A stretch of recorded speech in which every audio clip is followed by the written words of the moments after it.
নিরাপত্তা ইস্যুতে টি-20 বিশ্বকাপে খেলতে বাংলাদেশের ভারত না যাওয়া এবং পাকিস্তান সরকার ও ক্রিকেট বোর্ডের বাংলাদেশের পক্ষে দৃঢ় অবস্থানকে সমর্থন জানিয়েছেন ইংল্যান্ডের সাবেক অধিনায়ক নাসির হুসেইন। এই ইস্যুতে আইসিসিকে সব দেশের প্রতি সমান আচরণ করার আহ্বান জানিয়ে নাসির হুসেইন বলেছেন, খেলায় রাজনীতি বন্ধের সময় এসেছে। স্কাই ক্রিকেট পডকাস্টে ইংল্যান্ডের আরেক সাবেক অধিনায়ক মাইক আথারনটের সাথে কথোপকথনে নাসির বলেন, বাংলাদেশের নিজেদের সিদ্ধান্তে অটল থাকাটা তার ভালো লেগেছে। তারা তাদের খেলোয়াড় ফিজের পক্ষে দাঁড়িয়েছে। এরপর নাসির হুসেইন জানিয়েছে, পাকিস্তানের বাংলাদেশের পক্ষে দৃঢ় অবস্থান নেওয়াও তার ভালো লেগেছে।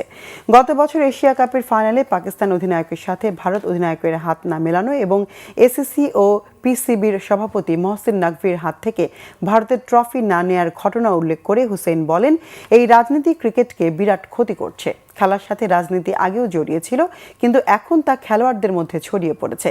নাসির হোসেন বলেছেন, বাংলাদেশের বিপক্ষে আইসিসি যা করেছে একই সিদ্ধান্ত কি ভারতের বিপক্ষে নিতে পারবে?